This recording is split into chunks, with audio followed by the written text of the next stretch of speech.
10.2 की राजनीति विज्ञान की कक्षा में आप सभी का स्वागत है। हमारा जो है भाग 1 में पाठ 8 के अंतर्गत प्रकरण रहेगा आज का महिला आंदोलन। आइए हम सबसे पहले बात करते हैं महिला आंदोलन का क्या अर्थ होता है। प्रिय विद्यार्थियों, हमारी सभ्यता, भारतीय सभ्यता विश्व की सर्वश्रेष्ठ सभ्यताओं में से एक रही है। अतीत में हमारे देश में महिलाओं को उच्च स्थान एवं गरिमा प्रदान रही है, किंतु धीरे धीरे मध्यकाल तक आते आते, विशेषकर मुगल काल में, महिलाओं की स्थिति में गिरावट आई और उनकी जो स्थिति थी दयनीय हुई। इसका प्रमुख कारण हमारे समाज में व्याप्त कुरीतियों का आना रहा। आप बात कर लीजिए दहेज प्रथा, विधवा विवाह, बाल विवाह, पर्दा प्रथा, इस तरह की सती प्रथा, इस तरह की जो कुप्रथाएं थी, इन्होंने महिलाओं को नीचे की ओर धकेला, गिरावट की ओर इनकी स्थिति को जो है दयनीय बनाया। वर्तमान समय की यदि बात करें तो वर्तमान में भी प्रिय विद्यार्थियों, हमारे समाज में महिलाओं के साथ लैंगिक भेदभाव, कन्या भ्रूण हत्या, यौन शोषण, घरेलू हिंसा, इस तरह तरह की जो है समस्याएं जो है विद्यमान है, इनका शिकार है महिलाएं। तो महिलाओं द्वारा, बाल कल्याण संस्थाओं द्वारा, विभिन्न सामाजिक संस्थाओं द्वारा समय समय पर महिलाओं के कल्याण के लिए, इन समस्याओं से उन्हें निदान दिलाने के लिए जो आंदोलन चलाए जाते हैं, इन्हें महिला आंदोलन कहा जाता है। आज हम विशेष तौर पर 3 महिला आंदोलनों की बात करेंगे।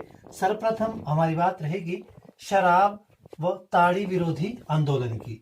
तो ताड़ी विरोधी आंदोलन की जो शुरुआत है, ताड़ी जो है, आपको मैं बता दूं, आंध्र प्रदेश से इसकी शुरुआत हुई है। आंध्र प्रदेश में शराब को ताड़ी का नाम जो है दिया जाता है। 1990 के दशक में जो है वहां पर यह आरंभ हुआ। प्रिय विद्यार्थियों, नशा हमारे समाज की एक विकराल समस्या है। नशे में शराब सबसे बड़ी समस्या है। इसके कारण जहां परिवार आहत है, तो वहीं ज्यादातर परिवारों में शराब पीने वाले पतियों से तंग आकर कई पत्नियां परिवार के लालन पालन के लिए मजबूर होती हैं तथा घरेलू हिंसा का शिकार भी होती हैं। हमारे देश में 1990 के दशक में आंध्र प्रदेश व हरियाणा में शराब विरोधी आंदोलन चलाए गए। विशेषकर आंध्र प्रदेश के नेल्लोर जिले में सर्वप्रथम वहां की महिलाएं जो है इकट्ठी हुई और उन्होंने शराब ठेकों को जो है जलाया, उसके विरुद्ध विरोध प्रदर्शन किए। वहां के जो स्थानीय जिलाधीश महोदय थे, सरकार थे, उनको कई प्रस्ताव दिए, कई रैलियां निकाली और इसका आप परिणाम देखिए। ये आंदोलन धीरे धीरे पूरे प्रदेश में फैलता गया और 1994 में वहां पर जो चुनाव होने थे, तेलुगु देशम पार्टी ने जो है शराबबंदी को चुनावी मुद्दा बनाया और परिणाम देखिए कि जो चुनावों में जो है तेलुगु देशम पार्टी को भारी बहुमत प्राप्त हुआ। इसी तरह की बात हरियाणा में भी रही।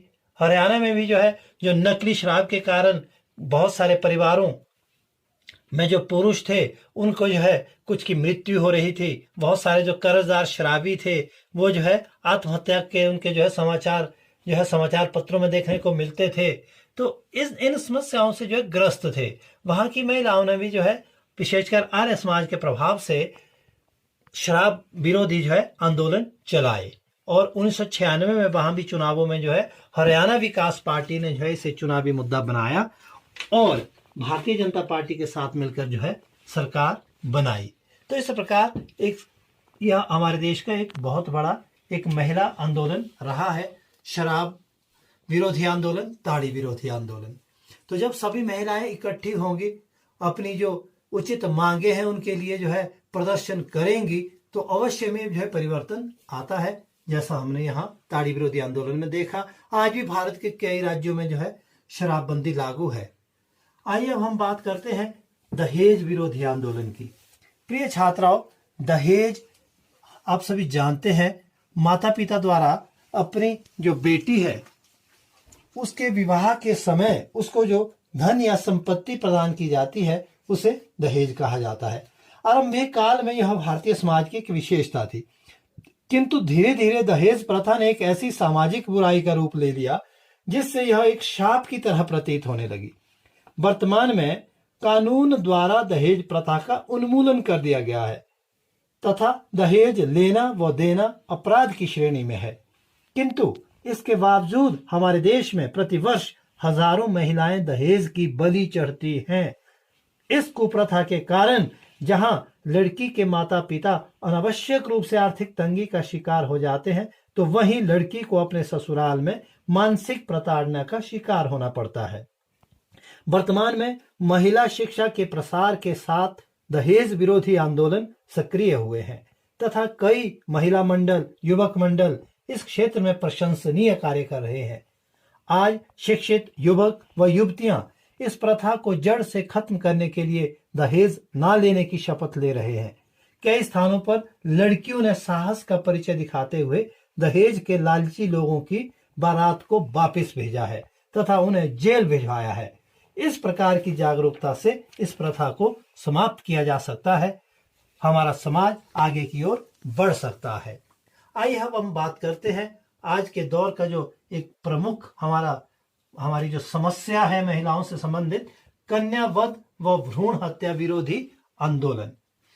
प्रिय विद्यार्थियों, हम सभी जानते हैं परिवार नियोजन कार्यक्रम जब से लागू हुआ और हमारे देश में जो है एकल परिवारों की और छोटे परिवारों की जो अवधारणा है वो विकसित हुई, उसके पश्चात जो है हमारे यहाँ जो लैंगिक असमानता विद्यमान है, लड़का लड़की में जो भेदभाव हमारे यहाँ किया जाता है, उस कारण जो है लड़के की चाह में लड़कियों को गर्भ में ही मारने की जो प्रथा है वो शुरू हुई। ये प्रथा शुरू हुई अल्ट्रासोनोग्राफी, जब से ये स्वास्थ्य क्षेत्र में ये तकनीक आई है तो उस समय से जो है इसको बल मिला। बहुत सारे जो पढ़े लिखे लोग हैं वो आज भी जो है इसका दुरुपयोग कर जो है इसको बढ़ावा दे रहे हैं। प्रिय विद्यार्थियों, हरियाणा जैसे राज्य में तो आज यदि आप लिंग अनुपात की बात करें तो 861 है। पूरे देश की यदि बात करें 2011 की जनगणना के अनुसार तो लिंग अनुपात 927 है। यह एक भयावह स्थिति है। इस स्थिति की गंभीरता को देखते हुए देश में कई महिला व बाल कल्याण संगठन अस्तित्व में आए तथा कई आंदोलन चलाए, किंतु जब तक समाज जागरूक नहीं होगा तथा लड़की के महत्व को नहीं समझेगा, तब तक इस समस्या का वास्तविक रूप में निराकरण नहीं हो सकता है। सरकार अपने स्तर पर आज विशेष तौर पर कार्य कर रही है, किंतु फिर भी समाज को आगे आना होगा। जब तक समाज में जो महिलाएं हैं विशेष तौर पर वे स्वयं जागरूक नहीं होंगी, महिलाओं की समस्याओं के प्रति आवाज नहीं उठाएंगी, तब तक इन समस्याओं का निराकरण नहीं हो सकता है। तो इन समस्याओं के लिए जो समय समय पर आंदोलन चलाए जा रहे हैं, ये सभी जो है महिला आंदोलन के अंतर्गत आते हैं। तो आइए अब हम बात करते हैं कि आखिर सरकार द्वारा जो है महिला कल्याण के लिए क्या प्रयत्न किए जा रहे हैं, विशेष तौर पर क्या प्रयास किए जा रहे हैं। सबसे पहले हम बात करते हैं राष्ट्रीय महिला आयोग के गठन की। 1992 में जो है भारत सरकार ने राष्ट्रीय महिला आयोग का गठन किया है। इसकी यदि हम संरचना की बात करें तो इसमें एक अध्यक्ष होते हैं, 5 सदस्य हैं और एक सदस्य सचिव होते हैं। वर्तमान में जो राष्ट्रीय महिला आयोग की अध्यक्षा हैं रेखा शर्मा है। राष्ट्रीय महिला आयोग का कार्यकाल 3 वर्ष होता है। यह जो है प्रति वर्ष 31 मार्च को सरकार को अपनी रिपोर्ट सौंपती है। जो राष्ट्रीय महिला आयोग है, इसे जो है बहुत से कार्य एवं शक्तियां महिलाओं के मामले में प्राप्त हैं। महिलाओं से संबंधित जो मुद्दे हैं, जो समस्याएं हैं, उन्हें जो यह सुनती है। राष्ट्रीय महिला आयोग के साथ साथ राज्य महिला आयोग भी जो है सक्रिय है। वह इसकी भी जो है रचना है राज्य स्तर पर। महिलाएं जो है सीधे तौर पर अपनी समस्या को लेकर राज्य महिला आयोग के पास जा सकती है और आयोग जो है दोषी को सजा भी दे सकती है। राष्ट्रीय महिला आयोग सरकार को महिलाओं से संबंधित मुद्दों पर कानून बनाने का परामर्श दे सकती है।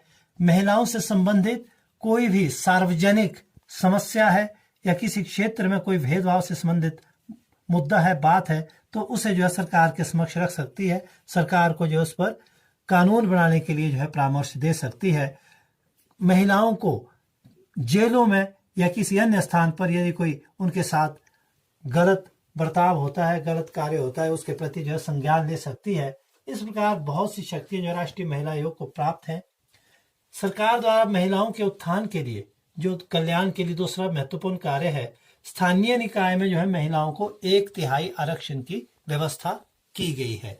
स्थानीय निकाय के में जो हमारे ग्रामीण स्थानीय निकाय हैं 73वें संशोधन के अनुसार, तथा जो 74वां संवैधानिक संशोधन है उसमें जो है शहरी निकायों में महिलाओं को चुनाव लड़ने के लिए 1/3 सीटों का प्रावधान रखा गया है।